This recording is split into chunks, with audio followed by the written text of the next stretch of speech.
पशुपति व्रत कर लिए, आपने ये कर लिया, आपने प्रदोष कर लिया, आपने सोमवार कर लिया, आपने सारे अनुष्ठान कर लिए, बहुत सारे उपाय भी करे। तो जब भी आप अपने हृदय से कोई सरकारी गतिविधियों में कहीं फंस गए हो, सरकारी कोई केस चल रहा है, कोई सरकारी चीजों में अगर तकलीफें आ रही हैं, तो शिव का नाम लेकर में 5 दुर्बा, 1 बेलपत्र, 1 अक्षत, 1 चावल का दाना। अमरनाथ जी का दर्शन करने हम पहुँचे ना पहुँचे, अमरनाथ जी का हमने कभी दर्शन किया ना किया, हम कभी अमरनाथ दर्शन के लिए पहुँचे ना पहुँचे, पर ये प्रश्न और इसका उत्तर आपके भीतर होना चाहिए। कभी जिंदगी में मौका मिले तो 5 दुर्बा, कितनी दुर्बा जम के बोलो जरा, 5 दुर्बा, 1 बेलपत्र। कभी अगर मौका मिले जीवन में 5 दुर्बा, 1 बेलपत्र, 1 अक्षत, 1 चावल का दाना, और तीनों पत्तियों पर लगा हुआ चंदन। बेलपत्र की जो 3 पत्ती होती है, इन तीनों पर लगा हुआ चंदन, दुर्बा, बेलपत्र, चावल का 1 दाना मध्य पत्ती पर रखकर, जब भी आप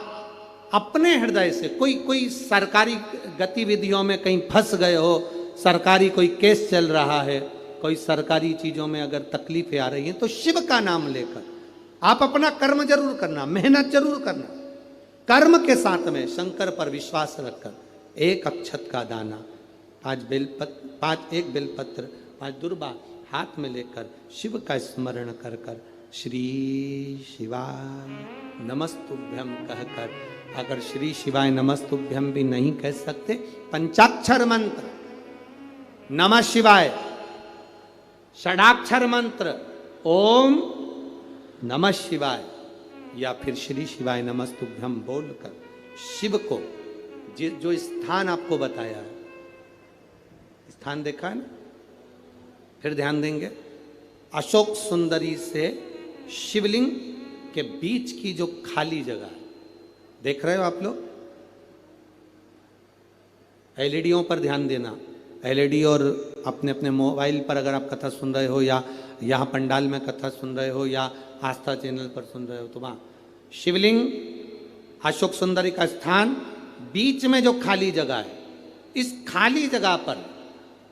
बेलपत्री और दुर्बा का जो पीछे का भाग है, वो पीछे का भाग अशोक सुंदर की ओर होना चाहिए, अशोक सुंदर की ओर उसका भाग हो जाए, और पत्ती को इस तरह से शिवलिंग और जो खाली जगह है उसके मध्य में रखकर, कोई सरकारी चीज के लिए, कोई प्रशासनिक चीज के लिए, कोई केस के लिए, कोई कानूनी कार्यवाही के लिए, कोई तकलीफ में घिरे हुए हो, तो उस स्थान पर ये बेलपत्र केवल 1 बार चढ़ाकर बाबा से विनती करना, बाबा उसको स्वीकार जरूर करेगा, कार्य सफल जरूर करेगा। 1 बेलपत्र, शिव भक्ति के लिए 1 बेलपत्र की मूल, ये प्रश्न भी हो और इसका उत्तर भी। पार्वती जी ने शिव जी से प्रश्न किया, बाबा, प्रभु, स्वामी,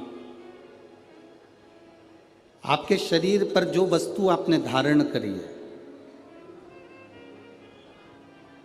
मैं 5 वस्तुओं को, पार्वती जी कहती हैं, आपसे पूछना चाहती हूं। केवल 5 वस्तु का मैं महत्व जानना चाहती हूं। 1, आपके गले में पड़ा हुआ रुद्राक्ष, 2, गले में पड़ा हुआ सांप, 3, मस्तक पे लगा हुआ चंद्र,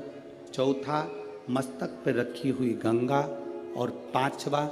कंठ में पड़ा हुआ विष। ये 5 चीजें जो आपके पास में विराजमान है, ये 5 चीजें जो आपके पास में हैं, आपके पास में विराजमान है, इन 5 चीजों का दर्शन यदि संसार के मनुष्य को हो जाए, तो मैं ये जानना चाहती हूं कि वो संसार का मनुष्य किस लोक में जाता है, किस स्थान पर जाता है। बाबा देवादिदेव महादेव जो माता पार्वती जी को कथा सुनाने के लिए विराजमान थे, अमर कथा जो कह रहे हैं, पार्वती जी को जो ज्ञान उपदेश दे रहे हैं, माता पार्वती जी को जो ज्ञान उपदेश प्रदान कर रहे हैं, वो भगवान शंकर पार्वती जी से कहते हैं, पार्वती तू 5 दर्शन को भूल जा। गंगा का दर्शन हुआ कि नहीं हुआ उससे मतलब नहीं, चंद्र का दर्शन हुआ कि नहीं हुआ उससे मतलब नहीं, कंठ में भरे हुए विष का दर्शन हुआ कि नहीं हुआ उसका मतलब नहीं, सर्प गले में पड़ा है उसका दर्शन हुआ कि नहीं हुआ उसका मतलब नहीं। पार्वती अगर संसार का मनुष्य मेरे गले में पड़े हुए रुद्राक्ष को अगर अपने कंठ में धारण भी कर लेता है या उसका स्पर्श भी कर लेता है तो फिर पुनः उसका जन्म नहीं होता, वो कैलाश धाम का अधिपति बन जाता। एक रुद्राक्ष का मन का, एक रुद्राक्ष का मन का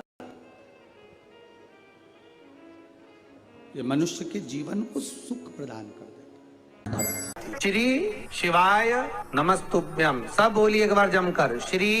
शिवाय नमस्तुभ्यम।